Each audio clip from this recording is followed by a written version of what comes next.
¿Cuánto va a durar? Vale. Bien, buenas tardes. Hoy un tema también fundamental, importantísimo, no solamente por la actualidad en Taiwán, sino por todo el desarrollo económico, social, cultural que está llevando China en los últimos 30 años, desde Deng Xiaoping, el presidente Deng Xiaoping que tenemos aquí. Estamos esta tarde con Adrián Díaz, que es un empresario que vive en China, de 16 años ya vive en China, aunque ahora está transitoriamente fuera. Buenas tardes, Adrián. Hola, buenas tardes. Bien, Adrián, pues cuéntanos cómo fue eso de tu residencia en China hace ya 16 años. Bueno, yo era un emprendedor español, me dedicaba a importar productos de diferentes lugares del mundo y tenía dificultades para hacerlo desde China. Era el único lugar desde donde me costaba importar productos, digamos, que llegaran a España. Y decidirme en un viaje de investigación a ver si desde China podía encargarme yo de exportar allí y no hacerlo desde destino, digamos. Y me di cuenta que era bastante sencillo si uno estaba allí, si uno estaba controlando los productos. Y en ese impasse, bueno, aparecieron otros emprendedores que necesitaban esos servicios, que tenían los mismos problemas que tenía yo. Y entonces vi que había una oportunidad, había algo por resolver ahí y decidí quedarme y empezar una empresa nueva que se dedicaba a dar servicios a otros emprendedores, empresarios que tenían dificultades para comerciar con China. Y hasta hoy. Uno de los principales problemas es el idioma, ¿no? Es difícil, ¿no? Pero ya tú lo dominarás. Si llevas más de 10 años o con el inglés es suficiente. Sí, no, yo siempre digo que dominaré el chino en aproximadamente 100 o 150 años. Tengo un chino coloquial que me sirve para el día a día, pero a nivel contractual, por ejemplo, yo sigo llevando a mi asistente para revisar los contratos, igual que lo hago en España. Si te digo la verdad, el idioma de los abogados me cuesta incluso en español muchas veces y sigo confiando en un profesional para ello. Pero con respecto a eso te diría, puedes encontrar extranjeros que te digan una versión y la otra. Mi opinión es que no es tan necesario hablar chino para hacer negocios en China. Yo creo que es necesario hablar chino para tener una vida plena y para tener una vida satisfactoria e integrarse como hacemos en cualquier lugar donde emigramos, pero no necesariamente para hacer negocios. Como digo yo, la primera vez que fui me di cuenta que era mucho más sencillo desde allí y la primera vez que fui no hablaba ni una palabra de chino. Lo fui adquiriendo con el tiempo, con lo que para mí más importante que el choque idiomático está el choque cultural. Ahí sí que nos volvemos locos. Sí, porque de los 1.400 millones, ¿no?, de chinos que dicen que hay, sí, según las estadísticas, ¿no?, últimos 1.400 millones, el chino mandarín, aunque es dominante en muchas provincias, tampoco se habla dialectos, ¿no? No Sí, ahora cada vez más la gente, diría, de menos de 35 años aproximadamente habla mandarín. Pero sí, yo en negocios que he tenido que hacer, sobre todo en provincias interiores, me he encontrado muchas veces que no me servían, que no me entendía con ellos, no por culpa de mi chino, sino por culpa de su chino. Y la diversidad cultural de China es enorme también, ¿no? Claro, ¿Qué destacarías tú de esa gran diversidad de cultura? Sí, claro, solemos agrupar China como un ente. Yo siempre suelo decir que bueno, que nos inventamos. Los países son cosas que hemos inventado los humanos, que hemos puesto rayitas en los mapas, pero no es realmente así. Lo que pasa es que es tan diferente a nosotros China que lo agrupamos todo, igual que si un chino hablara de Europa como una unidad, ¿no? Y dijera, pues los europeos son altos, o los europeos son rubios, o los europeos son muy trabajadores, o son poco trabajadores. Bueno, pues seguramente se equivocaría. Primero de todo, más allá de juzgar o no juzgar, es porque no tiene nada que ver un griego con no sé, un sueco o un francés, o ni siquiera en España podríamos encontrar diferencias elevadas, ¿no? Eso pasa exactamente igual en China, con un agravante que es con el tamaño poblacional de 3 Europas. Es decir, es el triple de la distancia entre un irlandés y un griego, por ejemplo. Entonces, ¿qué sucede? Que como para nosotros son tan iguales entre ellas, esas culturas los asociamos y hablamos del chino, igual que hablamos del chino como el mandarín. En una cuestión idiomática hay 56 razas y para nosotros todos son Han, aunque no sepamos lo que son Han, porque son los que hemos conocido en España. De hecho, la mayoría de los chinos, hasta hace 10 o 15 años, el 90 y mucho por ciento de los chinos que había en España eran todos no solo Han, no solo de una provincia, sino de un pueblo concreto de esa provincia.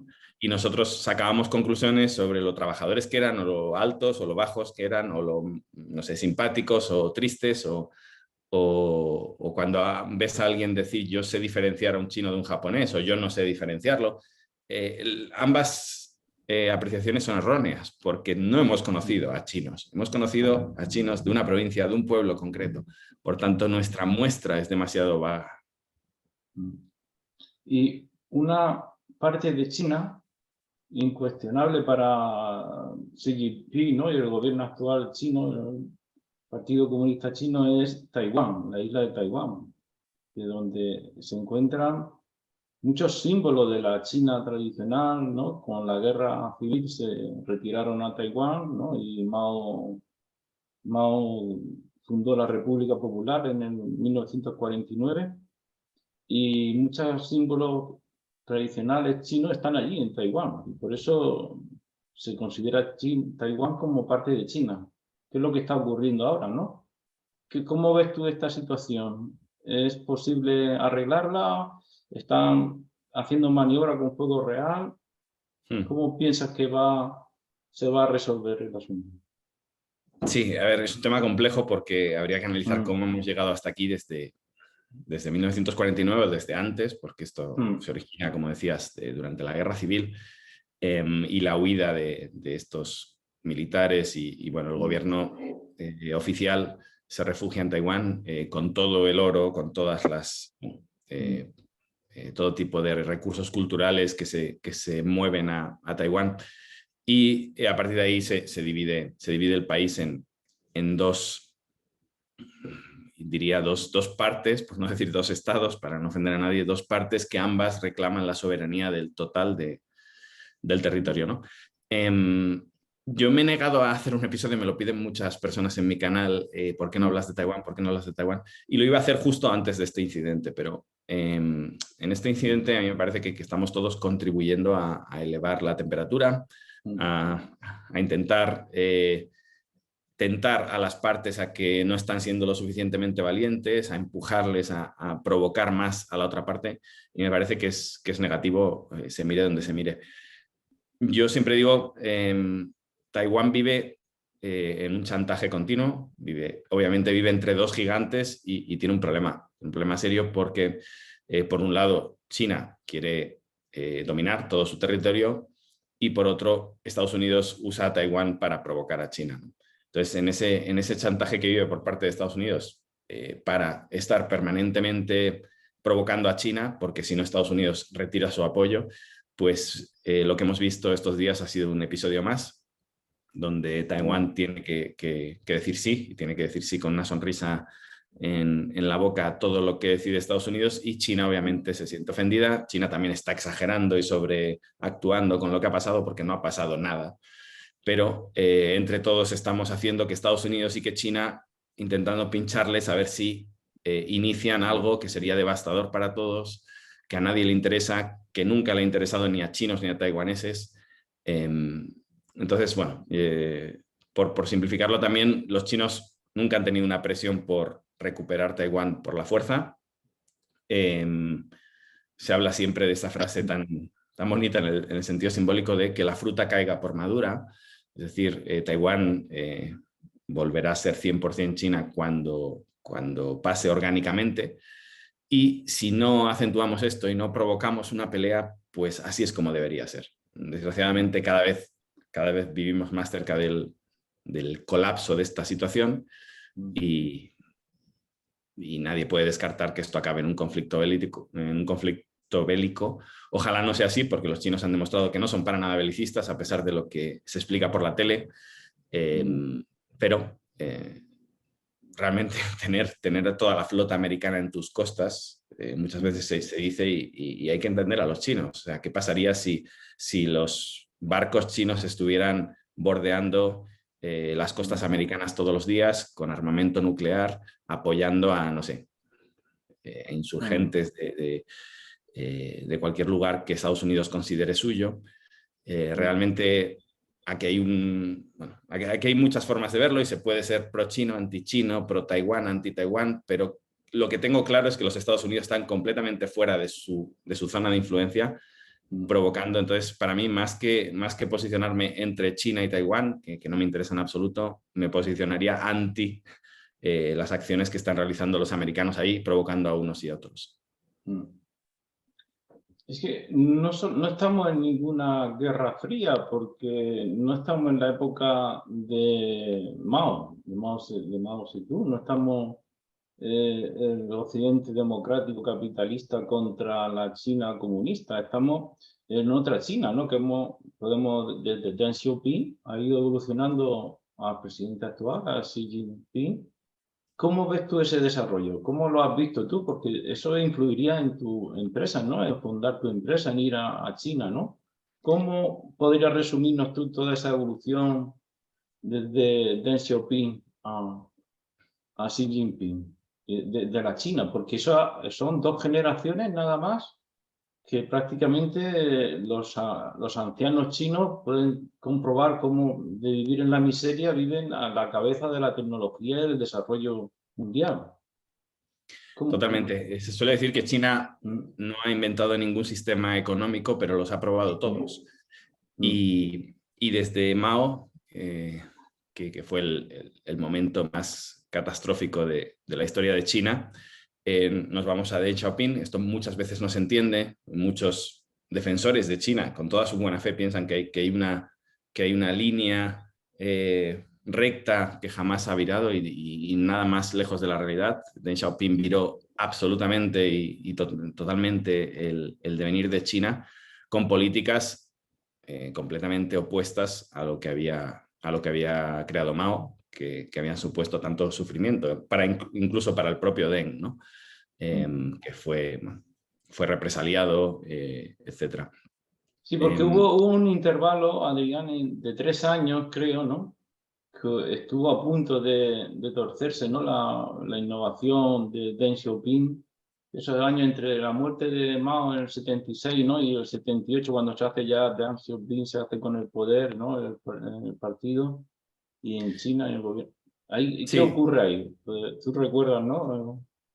Bueno, yo recuerdo, he estudiado Bueno, la esos estudió, momentos. pero... Sí, pero para mí, incluso esos momentos te diría que no son tan importantes como lo que viene después. Ahí hay momentos de tumulto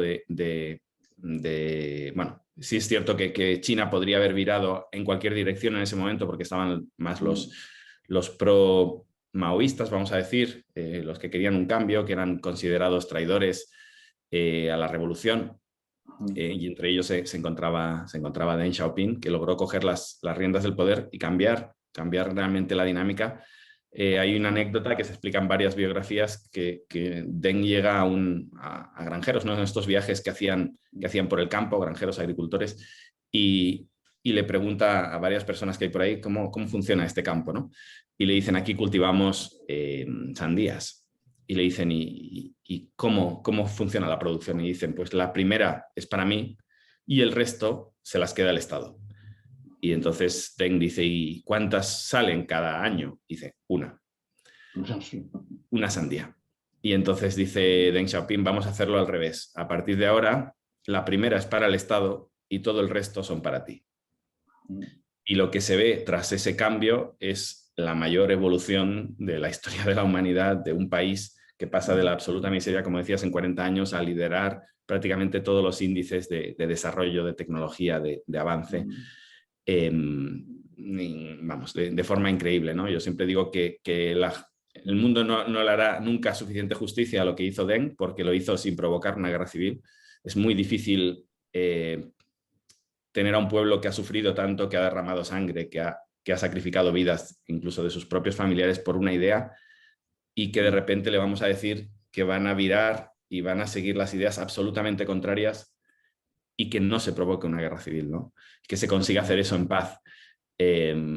No nos damos cuenta porque no sucedió nada, pero si pensamos lo que podría haber sucedido si se hubiera hecho mal, hubiera sido catastrófico. Entonces tiene un mérito enorme lo que hizo Deng Xiaoping, que se viró a cosas que yo rescato en mi canal como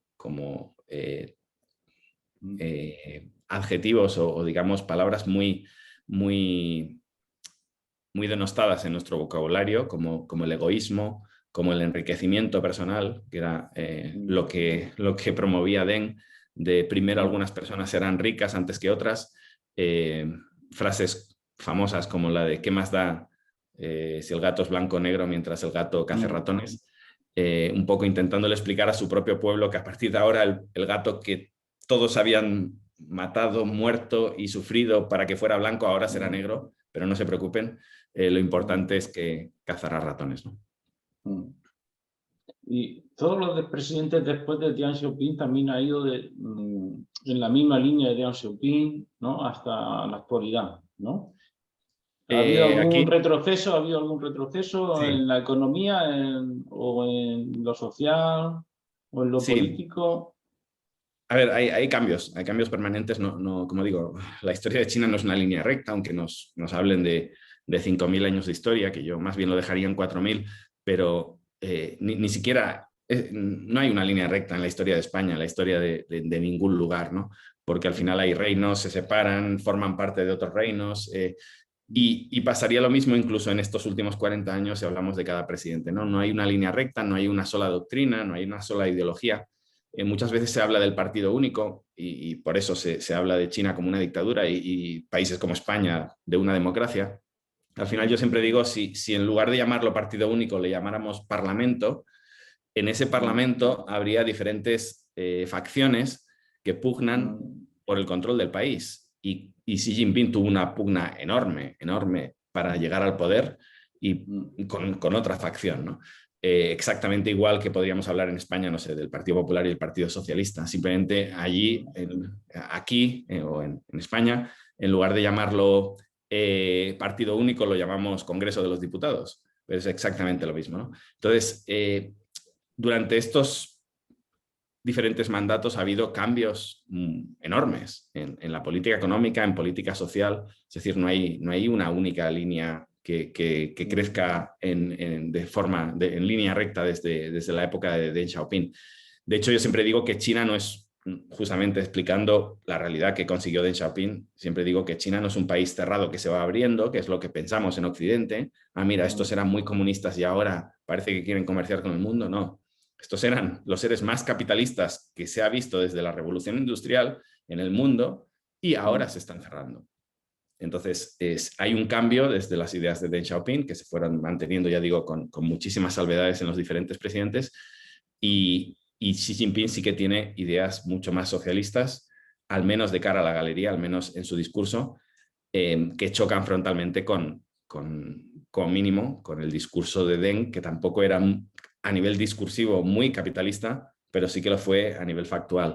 Xi Jinping no está para nada realizando medidas socialistas, pero sí las está anunciando y sí está anunciando una dirección. Entonces, para los que son más socialistas y son pro-chinos, les encanta lo que dice Deng Xiaoping. Para los que son pro-chinos y son más capitalistas, pues les encanta lo que hace, Xi Jinping, lo que hace en lugar de lo que dice.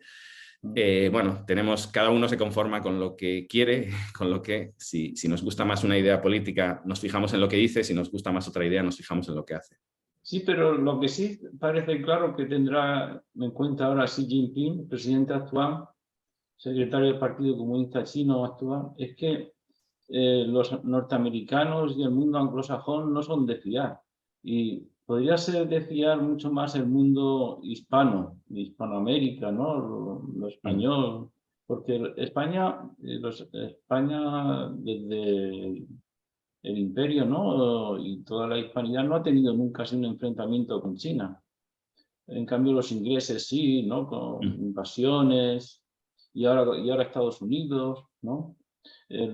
Rusia también en la época de la Unión Soviética tuvo una especie de guerra, ¿no? Pero ahora ya no, ahora ya se llevan bien, ¿no? Con Putin.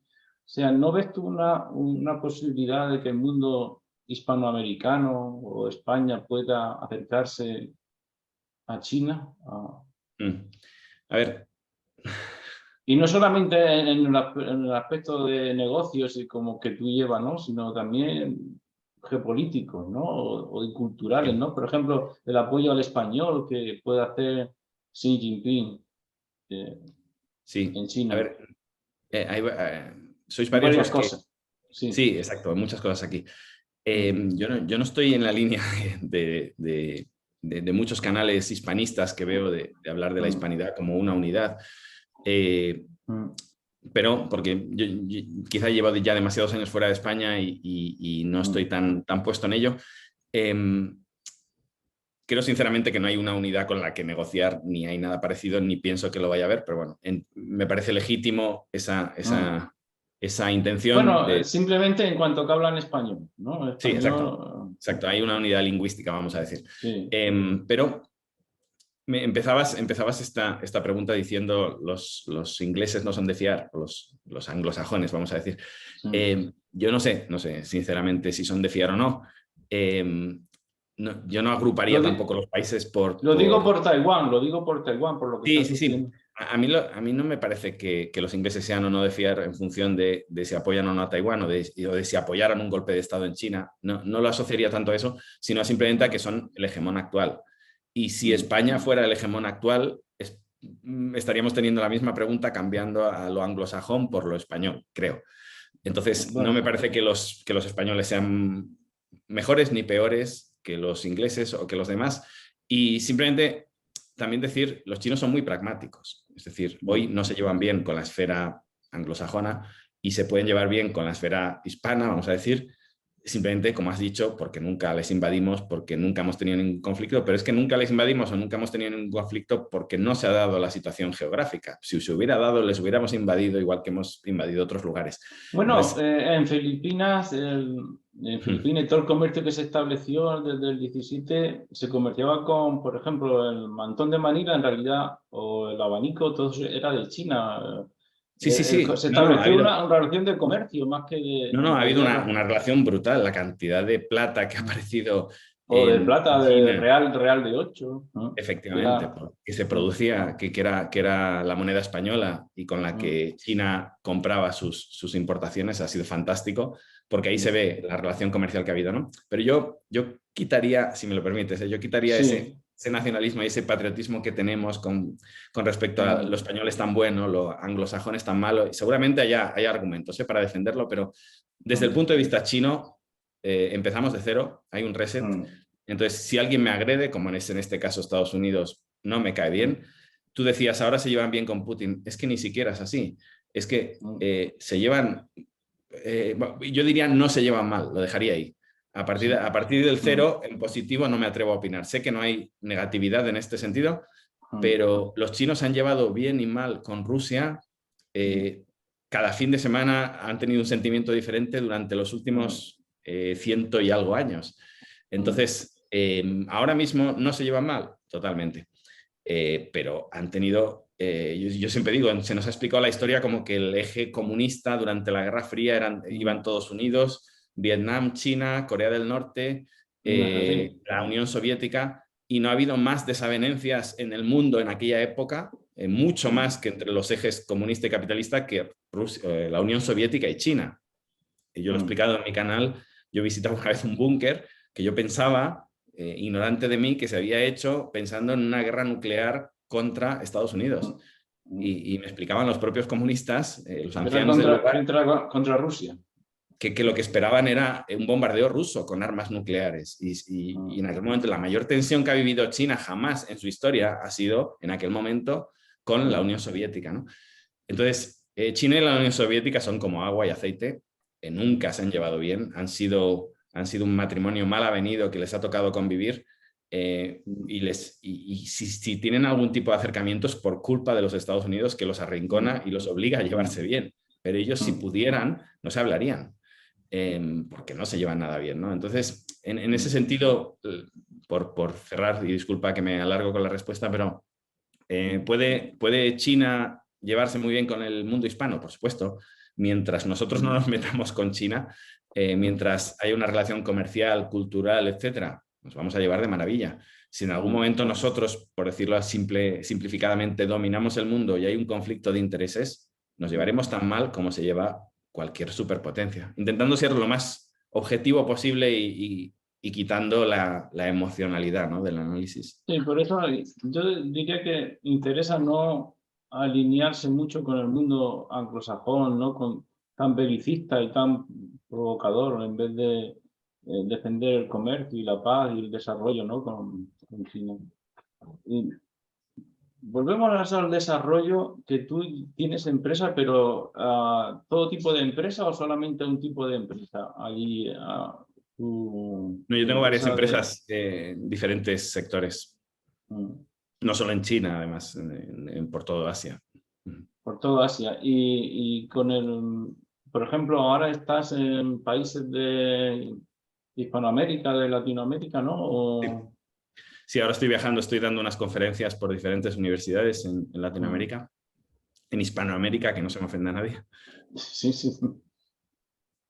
¿Y hay negocios de España que tú conoces muy importantes en China? Claro, claro, sí, sí. No, realmente, un poco uniéndolo con la pregunta anterior, realmente Hispanoamérica es un territorio extraordinariamente atractivo para China por la cantidad de recursos naturales que hay, por la población, porque es económicamente una de las partes del mundo a tener en cuenta, que desgraciadamente hoy en día económicamente es muy poco significativo a nivel del PIB mundial, pero que solo lo único que nos dice es que tiene unas oportunidades de crecimiento brutales.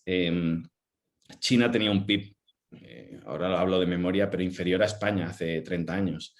Y esto nos quiere decir que, como suelo decir en las conferencias, ni en la Biblia ni en el Corán está escrito que un país tenga que ser pobre o tenga que sufrir para siempre, ¿no? No viene en las Sagradas Escrituras esto. Depende del ser humano, depende de su ambición, de sus buenas o malas decisiones, de sus ganas de comerciar. China ha salido de ahí, ha salido de la más absoluta miseria, de una miseria que no se ha conocido en Hispanoamérica, y hoy en día está en unos niveles de riqueza increíbles a los que puede acceder también Hispanoamérica, ¿no? Y eso se puede hacer comerciando. Por tanto, hay oportunidades comerciales aquí brutales. Varios países de Hispanoamérica tienen acuerdos de libre comercio con China ya. Es decir, están mucho más avanzados en sus relaciones con China de lo que estaría, por ejemplo, España, y están apostando totalmente por el comercio con China y se están beneficiando. Un ejemplo es Chile, ¿no? Que a pesar de ese acuerdo de libre comercio que pensamos que va a ser perjudicial porque China va a arrasar con la economía chilena, al final lo que supone es que Chile le vende más a China de lo que China le vende a Chile, ¿no? Y también Argentina también ahora parece que ha hecho un pacto, no, es ¿no? Uruguay. Uruguay es quien ha firmado un acuerdo de Uruguay. libre comercio. Argentina está como en tratos con China, pero no. Argentina es un país muy proteccionista, que al final no se puede beneficiar tanto de esa relación con China, ¿no? A pesar de que sobre el papel se llevan bien, ¿no? Y otros países sí que apoyan, ¿no? Como Nicaragua, ¿no? Que está uno de los enemigos de Estados Unidos, ¿no? Por ejemplo, Nicaragua, su presidente. Sí, sí, lo que pasa es que también volvemos a esta idea de comunismo-capitalismo, ¿no? Entonces, los países teóricamente comunistas o socialistas, o llamémosle como queramos, se supone que están más cerca de China, cuando China es el país más capitalista que existe y, por tanto, firma acuerdos de libre comercio con países los más, utilizando la nomenclatura actual, los más neoliberales del mundo son los que firman acuerdos de libre comercio con China, ¿no? Como sería la Chile más capitalista que hemos visto en los últimos 40 años, es la que ha firmado esos acuerdos de libre comercio con China, países como Costa Rica, países como Panamá, países como Suiza, como Nueva Zelanda. Es decir, los países que apuestan más por el comercio son los que al final se llevan mejor económicamente hablando con China, a pesar de que, por eso digo muchas veces, hay que separar lo que se dice de lo que se hace, ¿no? Lo que se dice es, me voy a llevar bien con Argentina porque teóricamente hay un gobierno más afín a mis ideas, pero al final lo que se hace es se firma un acuerdo de libre comercio con Uruguay, a pesar de que allí esté dominando, no sé, la derecha o la centro derecha o lo que sea, porque esos son los que tenemos más afinidad en realidad a nivel comercial. ¿Y por qué es capitalista China, la China actual, donde el Partido Comunista Chino es el más grande del mundo y es el que dirige a toda la sociedad y al pueblo. ¿Por qué es más capitalista incluso que Estados Unidos, se llega a decir?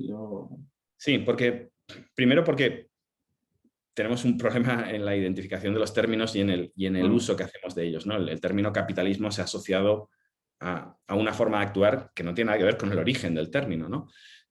Confundimos, por ejemplo, capitalismo con imperialismo. Entonces, Estados Unidos es imperialista, pero China es tan o más capitalista que Estados Unidos. De hecho, yo en mis vídeos explico con números por qué China es más capitalista que Estados Unidos. Simplemente porque el capitalismo no tiene nada que ver con la imposición hacia otro, con el, no sé, con lo que solemos asociar con capitalismo, que no tiene nada que ver con la economía, ¿no? De venta de armas, de subvención a grupos opositores, de golpes de Estado, de invasión de países. Eso, yo hablo de economía. Eso es en realidad el imperialismo, la fase imperialista, ¿no? Efectivamente. Si hablamos de economía puramente, que es lo que a mí me interesa, no me interesa la ideología política, el capitalismo es la acumulación de capital y la rentabilidad de esa acumulación de capital.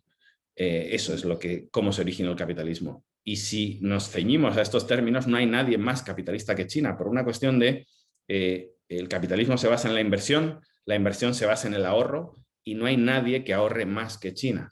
En cambio, la opción contraria, que sería la más socialista o la más...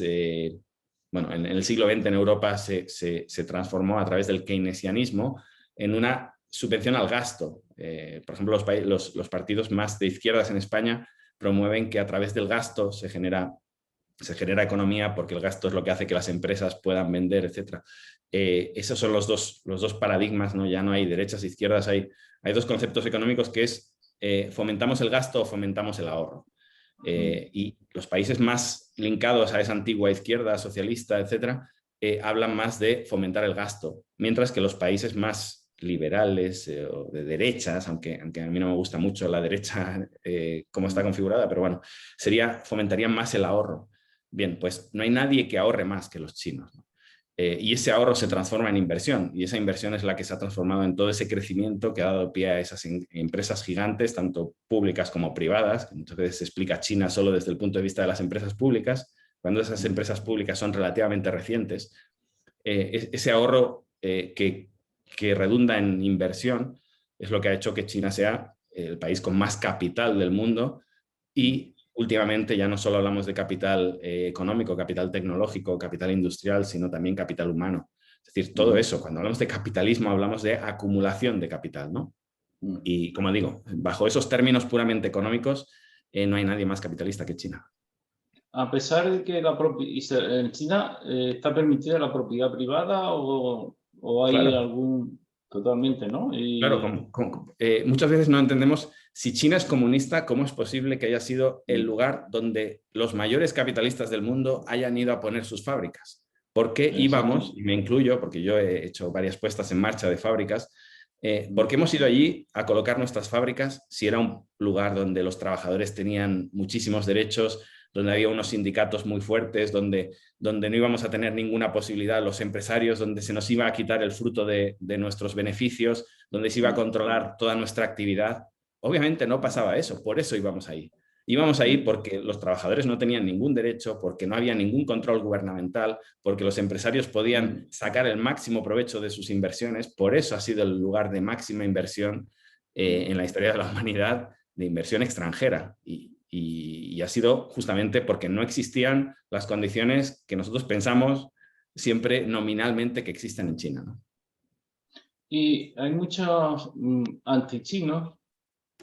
En España, por ejemplo, Jiménez Los Santos, que tiene una radio, no lo conocerás, que él empezó en su juventud, o no tan juventud, era prácticamente maoísta. Y abandonó el maoísmo y ya se pasó al neoliberalismo capitalino, pero se niega todavía a decir que hay capitalismo en China, sino que hay una especie en China, que hay una especie de corrupción. Cada empresa que va tiene que darle a jefe de partido y tal. ¿Tú qué opinas de eso?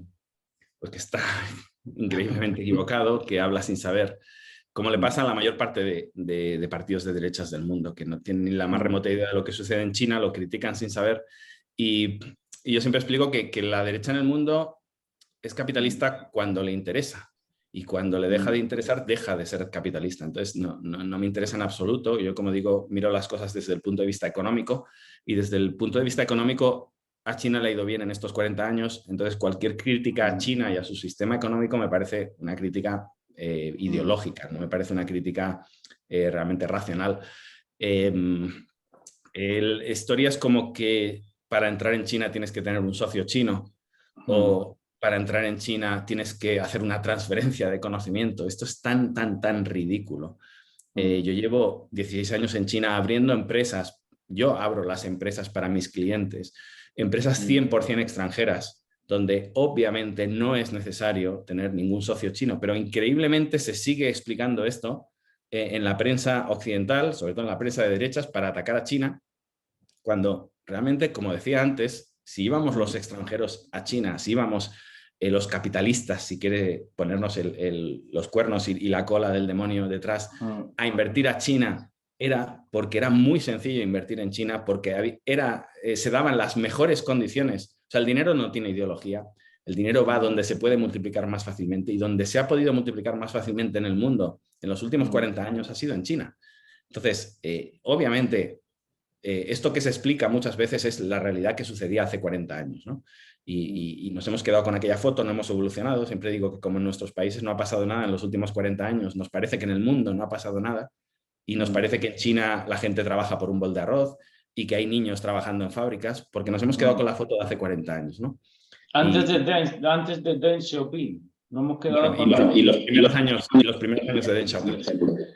Pero desde el año 2000 aproximadamente. ¿Hay un problema con el audio? Sí, a ver, ¿ahora me oyes bien? Sí. Vale, ahora. Vale. Sí, desde los primeros, desde el año 2000, vamos a decir, por ponerle una fecha, desde el siglo XXI. A ver, yo te oigo bien, pasa que ha habido una especie de eco. Sí, hay como una desconexión.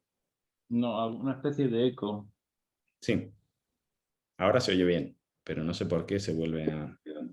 No, ahora se oye bien. A ver, es que he tenido problemas con el audio. Sí, es como que se te desconecta el audio de los auriculares, quizá. De los auriculares, sí, ahora va bien. Vale.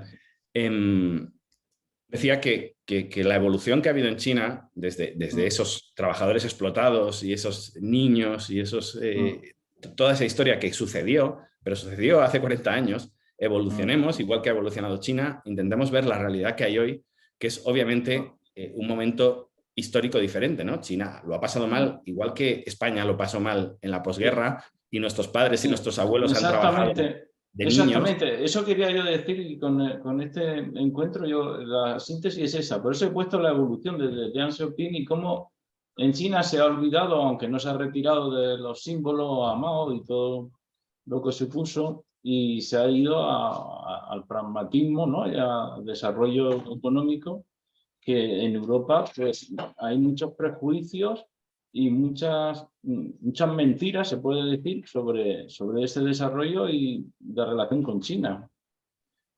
¿No? Porque si el capitalismo es libertad para las empresas, ¿dónde hay más libertad para las empresas? ¿En Madrid de Ayuso o en la China de Xi Jinping? Bueno, pues si te fijas en las inversiones extranjeras que hay, o sea, en lugar de hablar nominalmente, cuando esto me pasa muchas veces, y disculpa el paréntesis, en apuestas futbolísticas, ¿no? Yo cuando hablo con mis amigos, por ejemplo, tenemos un grupo de Shanghái, de extranjeros, del Madrid, del Barcelona, y decimos, ¿quién va a ganar este partido? Y dice, pues va a ganar mi equipo 2-0, vale, apostemos dinero. No, bueno, si apostamos, apuesto al empate. Ya no apuesto a que va a ganar. Y digo, qué curioso, ¿no? Tenemos una idea, pero cuando ponemos dinero cambia nuestra idea, porque ya nos adecuamos mucho más a la realidad, ¿no? Sí. Y esto pasa exactamente igual con las inversiones, ¿no? La derecha americana, por ejemplo, es muy anti-China, es extraordinariamente anti-China, pero cuando va a colocar su fábrica, ¿dónde coloca su fábrica? la coloca en China. ¿Por qué? Y Porque China cuando hablamos... es la gran fábrica del mundo. Claro, Es la gran no, fábrica. y decía Perón, el bolsillo es la víscera más sensible del ser humano. Y me encanta la frase porque hablamos desde el corazón, a veces emocionalmente, con nuestro nacionalismo y tal, hablamos desde nuestra ideología, desde el cerebro, pero cuando hablamos desde el bolsillo es cuando tenemos la relación más sincera que existe, ¿no? Siempre hablo de preferencia anunciada y preferencia revelada. La preferencia anunciada es odio a China, la preferencia revelada es pongo mis inversiones en China, ¿no? Entonces, me da un poquito igual lo que la gente diga, yo lo que me dedico es a analizar lo que la gente hace, ¿no? Y lo que la gente hace es comerciar más que nunca con China. China es el mayor socio comercial del mundo, con muchísima diferencia, es el mayor exportador y es el segundo mayor importador del mundo. Si no es el mayor importador del mundo es porque al ser la fábrica del mundo producen gran variedad de cosas que consumen, sino también sería el mayor importador del mundo porque es el país que más acuerdos de libre comercio firma con el mundo. Mientras Estados Unidos está poniendo aranceles y colocando trabas y saliéndose de acuerdos como el TPP, el Trans-Pacific Partnership en Asia, puso en duda el NAFTA en América del Norte, está permanentemente boicoteando el comercio cuando el comercio no le satisface, mientras que China está promoviendo el comercio, más allá de que se llamen Partido Comunista, que me da exactamente lo mismo, o más allá que digan que son una dictadura comunista, me da exactamente lo mismo. Yo lo que quiero ver es cómo se traduce eso en la realidad, ¿no? En la vida de las personas. Y en la vida de las personas lo que se traduce es que China en los últimos 40 años ha sacado a más de 800 millones de personas de la miseria. Cuando vemos las gráficas de crecimiento del mundo, si le restamos China, el crecimiento del mundo es nefasto, pero gracias a China el crecimiento de la reducción de los niveles de pobreza a nivel mundial son estratosféricos, como nunca se habían sucedido en la historia de la humanidad, y es gracias a un sistema que hay quien quiere llamarlo comunista, socialista, capitalista, me da exactamente lo mismo. Lo que sucede es que funciona, y si funciona a mí me parece bien. Es simplemente eso. Precisamente eso que funciona es que hay libertad para la empresa, por eso se van allí a invertir, por eso se ahorra, a eso le podemos llamar capitalismo, pero hay todavía muchos intelectuales del mundo de la cultura, de la filosofía, lo digo por la asociación nuestra, Encuentro Humanidades y Filosofía, que está empeñada en decir que allí hay dictadura, atentado a los derechos humanos, hay falta de libertad de expresión y que eso no es compatible con la libertad del capitalismo. ¿Eso es cierto eso es lo que no se ve aquí? En el mundo cultural la gente no puede entender eso. ¿Cómo es posible que el desarrollo capitalista es evidente de China, aunque esté dirigido por el Partido Comunista Chino? Pero el Partido Comunista Chino no es el Partido Comunista Soviético que vimos que colapsó. Entonces, hay una gran confusión, no se sabe. Luego está el asunto de Hong Kong, ¿no? El asunto de Hong Kong. Se está atropellando los derechos por ejemplo, como los catalanes de independencia o de derecho a decidir de Hong Kong o ahora con Taiwán. Eso se ve como una dictadura dirigida. ¿Cómo se vive realmente desde China y desde una persona como tú, que eres empresario y que no te ves digamos, pisoteada por un sistema tipo soviético, ¿no? Que existía? Sí, claro. A ver, tenemos una gran confusión porque confundimos muchas veces modelo político, vamos a decir, con sistema económico. Entonces, en China hay un modelo político concreto que es el de intervención sobre ciertos aspectos de la vida de las personas y hay un modelo económico que ya digo, desde 1969 ha sido el más neoliberal del planeta con muchísima diferencia, muy por encima de Estados Unidos. Entonces, ¿cómo se combina esto, no? Y como dices, hay personas del ámbito cultural que defienden eso y en parte tienen razón. En parte tienen razón. Lo que pasa es que en sus argumentos vuelven a meter la economía y vuelven a confundirse, ¿no? ¿Por qué? Porque nos molesta que un país que atenta en ocasiones contra las libertades de las personas le funcione bien su modelo. Entonces intentamos meter la ideología en la economía. Si logramos separar esas dos funciones, si logramos separar lo que es la economía de la política, podemos entender China perfectamente. Y es más, y esto a veces es polémico lo que digo, pero pero creo que va a ayudar a muchas personas que no tienen ya una idea fija, porque si tienen una idea fija no vamos a cambiarles de opinión, eso es imposible, pero las personas que todavía estén dispuestas a cambiar de opinión o a aprender o a mirar China desde otro punto de vista, yo les suelo decir, si entendemos que en China hay un modelo económico muy, muy libre, cada vez menos libre, es cierto, pero muy, muy libre, y un sistema político que se entromete relativamente bastante en la vida de las personas, podemos entender que el modelo chino se parece más a una dictadura de derechas que a una dictadura de izquierdas. Es decir, el modelo chino se parece más a la Chile de Pinochet que a la Cuba castrista. Se parece más, si quieres, a la España franquista que a Corea del Norte. Porque estamos hablando de un modelo que respeta las libertades económicas, pero se entromete en ocasiones en las libertades individuales, en las libertades personales. Entonces, dicho esto, esta idea que tenemos de juzgar cómo China se entromete en las libertades personales, lo hacemos desde una cultura que no entiende la cultura china. Lo hacemos desde nuestro punto de vista, ¿no? Y ningún problema puede solucionarse desde el mismo nivel de conciencia que lo creó. Entonces, tenemos un nivel de conciencia X, no queremos entender la cultura china y por tanto todo lo que hacen diferente a nosotros lo juzgamos, lo condenamos y nos parece mal, ¿no? Y si fuéramos extremistas, si fuéramos talibanes del cuchillo y del tenedor, pues nos parecerían unos herejes todos los que usan palillos y no entenderíamos por qué usan palillos cuando la forma educada de comer es comer con cuchillo y tenedor. Si entendemos esto, podemos entender todas las, digamos, las discusiones que tenemos con la forma de actuar de los chinos. Es que a los chinos no les dejan hablar de política.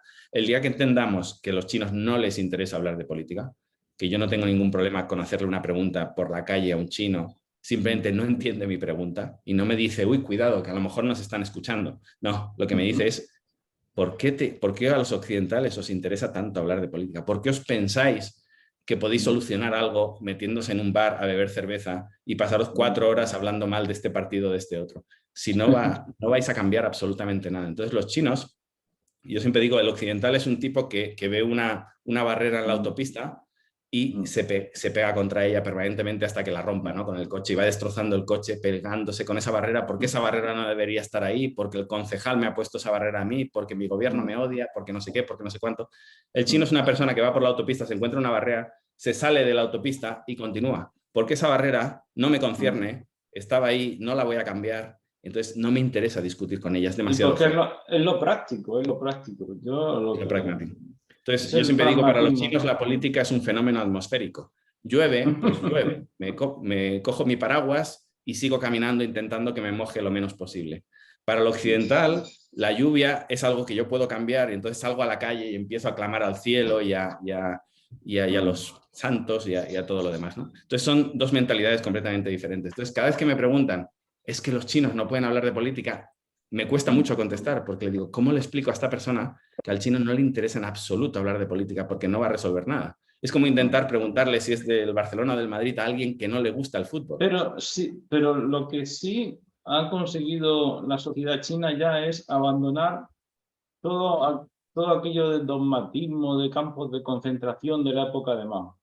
Ese comunismo... Claro. todo eso eso cambió hace 40 años. Y ya nadie quiere en China volver a esa época, aunque se mantenga el símbolo y la imagen de Mao. Sí, pero se mantienen símbolos.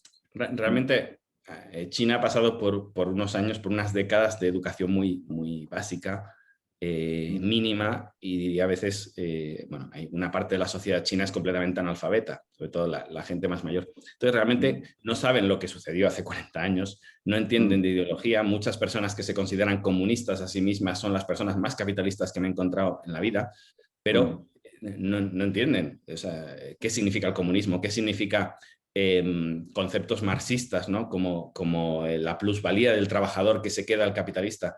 Yo me puedo ir a una casa de masajes en China, donde hay un tipo, un capitalista, que tiene a 20 personas, chicos y chicas, dando masajes, y esa persona, ese capitalista que ha creado ese negocio, él se cree comunista.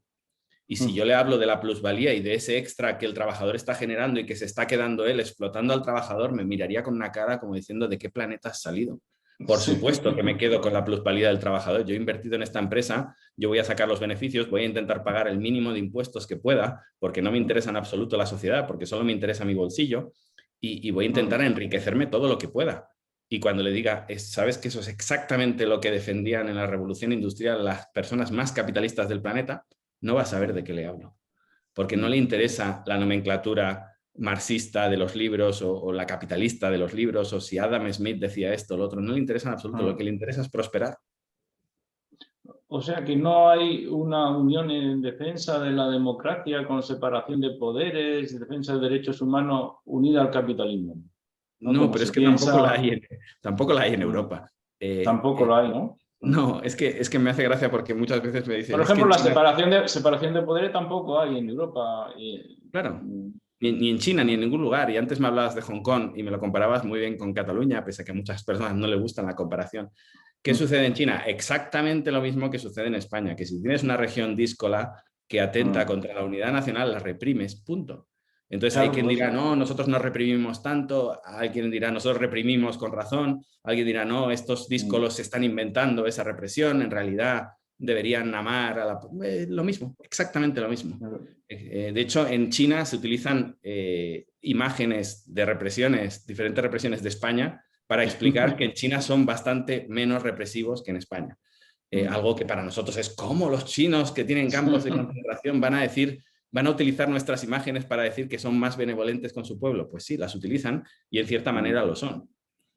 Porque en China no se entiende, ahora que hemos visto este tema de los bancos de Henan, la represión que hay en China en una manifestación es infinitamente menor que la que hay en Holanda o en Alemania cuando hay una manifestación y salen los antidisturbios con gases lacrimógenos o con balas de goma. Eso no existe en China. Sí, La porque policía en China... aquí tenemos a los medios de comunicación que nos ponen la imagen de China de hace 40 años, del año 89, de la plaza de Tiananmen, y de ahí no salimos. Y los medios de comunicación venga propaganda diciendo que China está en ese nivel de represión del año de la plaza de Tiananmen.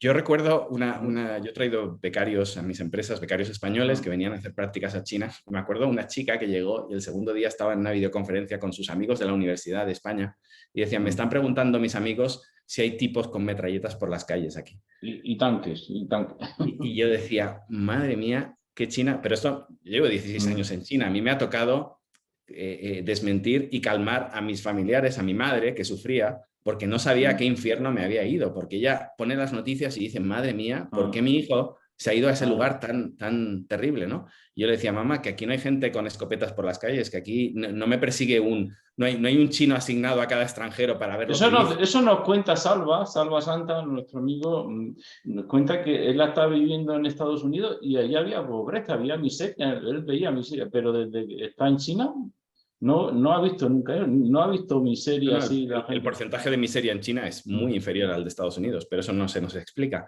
Exacto. Pero muchas cosas, ¿no? Yo el tema, por ejemplo, y esto lo he discutido con periodistas, la policía en China no da miedo. Es de los pocos lugares del mundo, y me sabe mal decirlo, pero es de los pocos lugares del mundo donde la policía no da miedo. Donde te puedes acercar a un policía, hablar con él tranquilamente, o donde la policía se acerca a ti con muchísimo respeto y, digamos, hasta con nerviosismo se acerca a ti para preguntarte algo, para pedirte el pasaporte porque ha pasado algo y te tienen que hacer un control. Dicho esto, me han pedido el pasaporte 4 veces en 16 años. Es decir, no es que haya controles policiales por todos lados, no. La policía es un tipo de 1,60 m, escuálido, que no tiene pistola, que diría, no estoy seguro ahora, que no tiene porra. Es un tipo con un uniforme que está encargado de informar si pasa algo, no está encargado de reprimir si pasa algo. Entonces, cuando me hablan de China es un estado policial, digo, por Dios, daos un paseo por China, de verdad. No sabéis de lo que estáis hablando. Hay un control de la información, hay ciertos controles de cosas, pero esa sensación que tengo yo en Estados Unidos cuando ves un control policial de tipos de 2 metros sobrehormonados con todo tipo de armamento, armas. lo mínimo que tienen es una pistola que podrían matar a 12 y si no llevan una metralleta o llevan chalecos antibalas y no sé. Eso Un no ejemplo, no existe. por ejemplo, en Estados Unidos vemos por televisión que de vez en cuando hay matanzas en institutos, en colegios, con gente que llega con armas eso no se da en China, por lo menos esas noticias no se dan en China. Y tenemos una juventud china que se prepara con mucho esfuerzo para una especie de selectividad, ¿no? Única y nacional, ¿no? ¿Es así? ¿Eso es así? Totalmente, totalmente. Y te digo más, yo ahora estoy en Hispanoamérica y yo el mayor problema que tengo es la seguridad, ¿no? De hecho, estoy pensando en crear un vídeo de por qué me quedé en China, ¿no? Y la mayor razón por la que me quedé en China fue por la seguridad. Porque me encanta salir por la calle y no mirar si alguien me sigue por detrás. Me encanta oír pasos en un callejón y pensar, es que ni siquiera se plantea uno Que que no me te pueda... van a atracar ni secuestrar. No, eso no existe. Claro, yo les explico, por ejemplo, en Colombia, en Argentina, les explico que en China es completamente imposible ver una pistola. O sea, en la vida de los 1.400 millones de chinos, desde que nacen hasta que mueren, jamás verán una pistola. Una pistola la han visto por la tele, ¿no? Y en cambio, en estos países tú preguntas y cuesta encontrar una persona que no haya sido atracada con una pistola en la cabeza, ¿no? O que su madre no haya sido tragada, etc. Entonces, yo les digo a los hispanoamericanos que a mí ya me parece insegura Europa. Es decir, yo ya tengo la mentalidad asiática. Para mí Europa es extremadamente insegura. Entonces, imagínate Latinoamérica, ¿no? Porque en China jamás vamos a ver una pistola. No hay pistolas, no existe. No existe como concepto. Es decir, no hay mafias que tengan pistolas. No existe. Entonces, jamás vamos a ser atracados a punta de pistola. Entonces, otro tema es que, como sobra el trabajo, como es un país que se enriquece, es relativamente más costoso ser un delincuente que hacer dinero trabajando. Eso es lo que no entendemos en Occidente. Hemos generado economías donde es relativamente más rentable hacer dinero. Ser estafador, ser delincuente. Exacto, que llegar a la riqueza a través del trabajo, ¿no? Yo siempre explico en mis charlas aquí en Latinoamérica que porque me dicen, ¿cómo podemos hacer nosotros que también somos comunistas? ¿Cómo podemos hacer para parecernos al modelo chino? Claro, me rompe la cabeza, ¿no? Porque no tiene absolutamente nada que ver con el modelo chino. Yo lo que les digo es, con todo el respeto y intentando ser lo menos ofensivo posible, que China ha crecido con esfuerzo propio, trabajando hace 30 o 40 años, 16 horas al día. Mientras que los países occidentales están permanentemente pensando cómo crecer con esfuerzo ajeno. Cómo crecer quitándole dinero al rico o quitándole dinero a las provincias ricas o beneficiándome de pactos con otros países como hacemos en Europa. O quitando con la guerra los recursos naturales de Libia o de Irak. Efectivamente, interviniendo en otros países para robarles sus recursos naturales o haciendo pactos donde yo gane más que el otro, intentando tener como una idea oculta detrás, ¿no? China no ha crecido así, China ha crecido con esfuerzo propio. Y eso es algo que ya es muy difícil cambiar en la mentalidad occidental. Por eso los chinos, antes me decías, nadie echa de menos o nadie quiere volver al comunismo. Primero, no saben lo que es el comunismo. Pero segundo, por ejemplo, en China, ni los más pobres tienen la idea de que hay que redistribuir el dinero de los ricos. Esas son ideas que están saliendo desde el gobierno, porque en el gobierno sí que hay gente con ideales y con ideología de un lado y de otro. El propio Xi Jinping. El propio Xi Jinping habla de redistribución, pero no es algo que haya nacido bottom-up, de abajo arriba. Es algo que nace de arriba abajo. No hay ningún chino que piense, ya digo, no hay pobreza en China, pero de tanto en tanto te encuentras a alguien por la calle, algún homeless, si tú le preguntaras ¿qué espera usted o cómo le gustaría a usted salir de la miseria? Si le preguntamos a un norteamericano o a un español, te diría, es que los ricos tienen mucho dinero, habría que redistribuir, tendrían que darme a mí parte de lo que tienen. Un chino jamás dirá eso porque no le cabe en la cabeza vivir del esfuerzo de otro. Entonces te va a decir que ojalá me dieran una limosna, ojalá se den las situaciones en las que pueda encontrar un trabajo, pero no se va a dar intentar vivir de expropiar el dinero de otro, sea de un rico, de una región rica, de otro país que vamos a invadir para quitarle sus recursos. Eso no cabe en la cabeza. Entonces yo creo que en Estados Unidos lo que tiene miedo es que China haga como ellos, que una vez de desarrollar, no que el capitalismo se vuelva una potencia imperialista. Pero es un miedo injustificado porque tanto Hong Kong como Taiwán están en la China, ha sido China de siempre. Y tampoco tienen un interés como Japón. Japón sí que ha sido imperialista, incluso con la misma China. En esa zona asiática, realmente, ¿cuál es el imperialismo? ¿Cuál es el imperialismo? Porque China no lo es. Aunque aquí pensemos, no estén diciendo ahora que sí es imperialista. A A ver, yo no sé si China no vaya a ser imperialista en el futuro, no puedo predecir el futuro. Sé que no lo ha sido en el pasado, o mínimo en el pasado reciente, en el pasado anterior podríamos discutirlo, pero los chinos nunca, por ejemplo, nunca han querido exportar su modelo. Cuando hablan de, es que los chinos quieren que todos seamos comunistas. Primero, los chinos no son comunistas. Segundo, los chinos no quieren que seas como él. Eso es lo que hace Estados Unidos. Exportar su democracia, teóricamente. Después vemos cómo dejan Libia, cómo dejan Irak. Pero Su teóricamente... cultura, su cultura Su también. cultura, sí, sus McDonald's y Ponen sus su cosas. McDonald's. Exacto. En Pero no hay... China, aquí lo que hay en China son tiendas, ¿no? Tiendas que venden productos que se hacen allí. Sí, pero como digo, ellos no tienen una idea expansiva, o sea, no están pensando algún día nos quedaremos Pakistán o algún día nos quedaremos Kazajstán y entonces ampliaremos las fronteras. Eso no existe. Y cuando digo que hay diferentes ideologías en China, en el partido incluso, hay diferentes facciones, ninguna de ellas tiene esta idea en la cabeza, ¿no? En todo caso, hay un odio anterior hacia Japón por todo lo que supuso la guerra con Japón, pero siendo muy extremo te diría, algunos chinos odian a Japón y intentarían atacar Japón, pero no para quedarse con Japón. Es simplemente por el odio que tienen a Japón, pero no hay una idea de, claro, y si invadimos Japón tendremos esta isla y en esta isla pondremos fábricas y nos aprovecharemos de sus recursos como Japón hizo con China. No existe esta idea. Los chinos quieren vivir en su territorio y sí es cierto que Hong Kong y Taiwán es parte de lo que los chinos consideran su territorio y por tanto van a pelear por esos territorios. Hong Kong ya no hay ni siquiera pelea, ya está claro. Pero en Taiwán hay un conflicto ahí patente y eso no va a ser fácilmente resoluble, pero resoluble.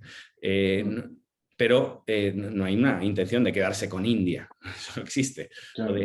Entonces es una mentalidad completamente... Lo que pasa es que los europeos, igual que decía que juzgamos a China en función de capitalismo o comunismo como lo entendemos en Europa, o derechos, o por qué no hablan de política, o por qué no hablan de democracia como lo entendemos en Europa, no entendemos que como nosotros hemos querido siempre expandirnos y conquistar otros lugares, pues seguramente los chinos también lo quieran hacer. Bueno, no lo sé. Ya digo, no sé lo que hará China en el futuro, pero lo estamos interpretando desde nuestras necesidades, no desde las suyas.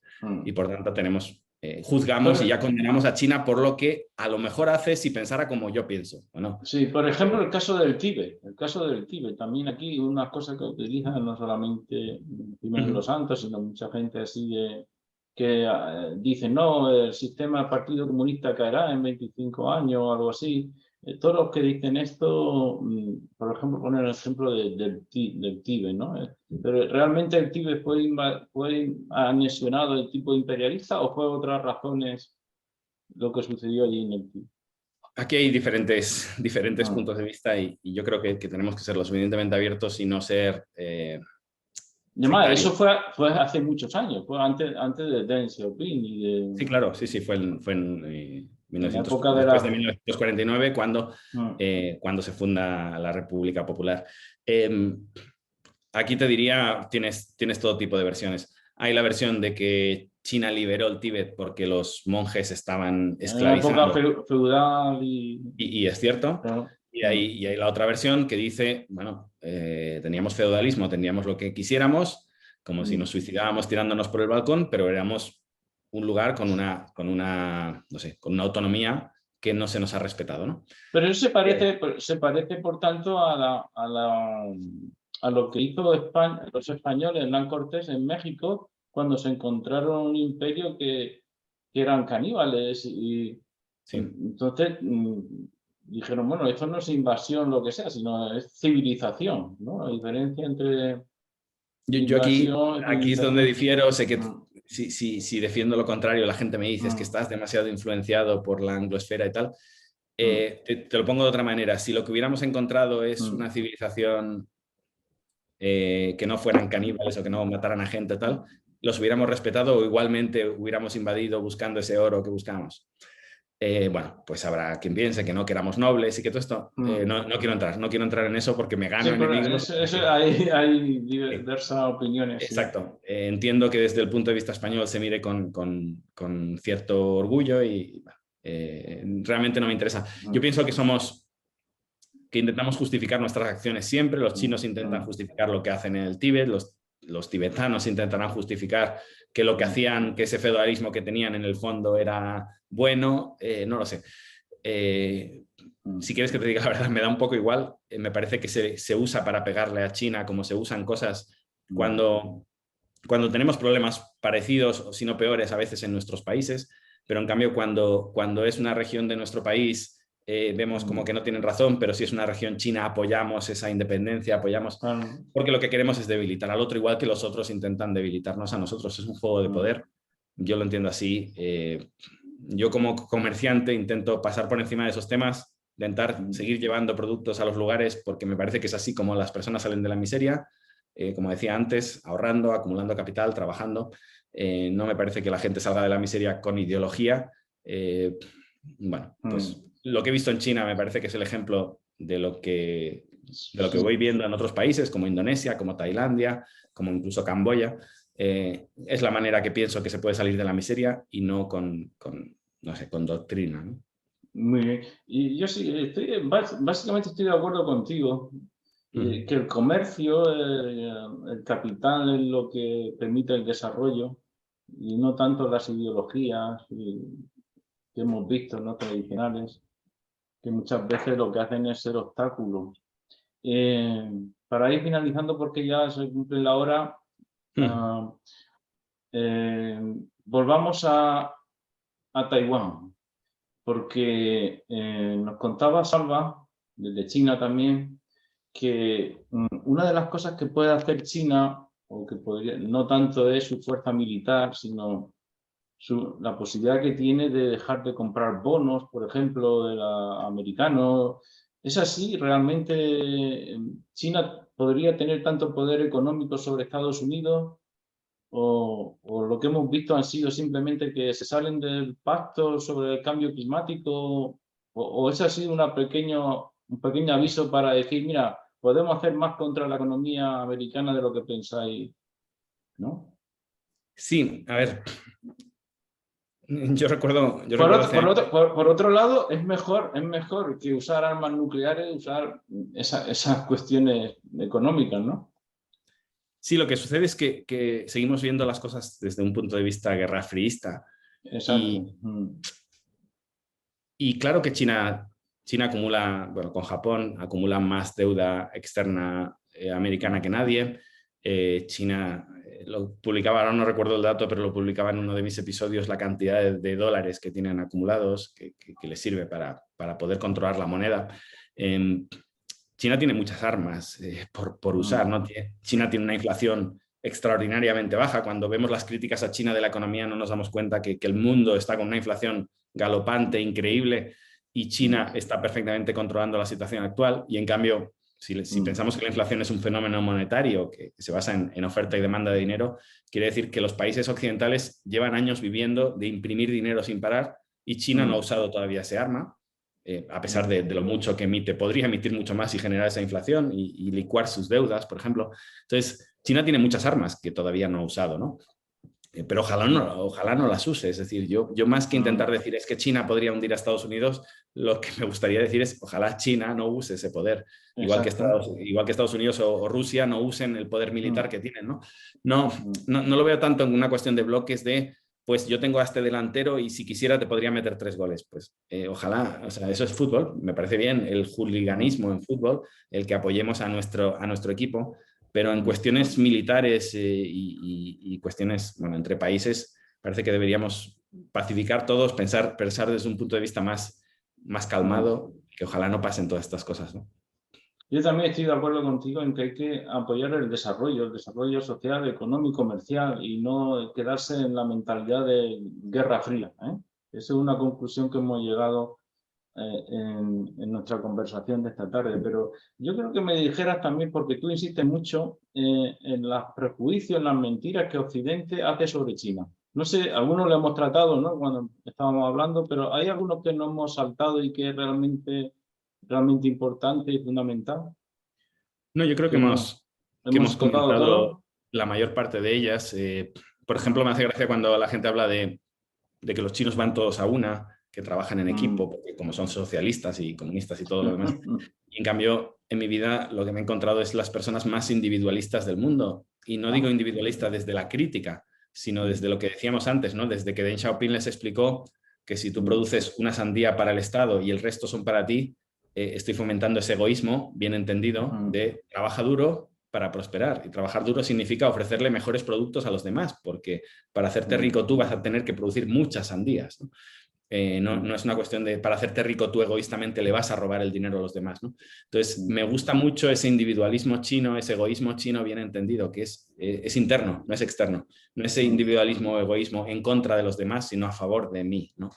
Entonces, Sí, eso hace en el fondo que de Adam Smith, en el fondo es de Adam efectivamente. Smith, la riqueza de las naciones. Exactamente, exactamente. Es la sociedad que mejor veo que aplica todas esas ideas, a pesar de que nosotros pensamos que aplican las contrarias y que por tanto van todos a una. Y yo cuando vas por la calle y ves cómo funciona cada chino mentalmente, dices, madre mía, ¿qué China me están explicando? No es la China en la que vivo. Lo que estamos viviendo es la decadencia de Occidente ante el surgimiento de China, del desarrollo de China. Y como no entendemos ese éxito, pues nos dedicamos a buscar todos los demonios que tenemos, tanto si somos de izquierdas como de derechas, e intentar aplicarlos en China, ¿no? Y decir, no, claro, es que en el fondo nos están engañando, en el fondo no les va tan bien, en el fondo esto se va a caer por su propio peso, porque es insostenible, porque no hacen lo que a mí me gusta. Y dices, pero si es tu país el que se está cayendo por su propio peso, y no no es no te das cuenta de lo que está pasando en Occidente, en la Unión Europea, por ejemplo. Pues muchísimas gracias, Adrián, y contamos contigo para otros encuentros. Claro que sí. También. Cuando A ver si queráis. podemos coincidir con Salva. Con Salva no ha podido por el horario, pero ya cuando estéis en China los dos ya tendréis la misma franja horaria, lo más seguro. Perfecto, muy bien. Pues Pues un muchísimas placer. gracias, un abrazo fuerte, Adrián. Un abrazo. Y ahora doy a detener, no te vayas un momento y te digo...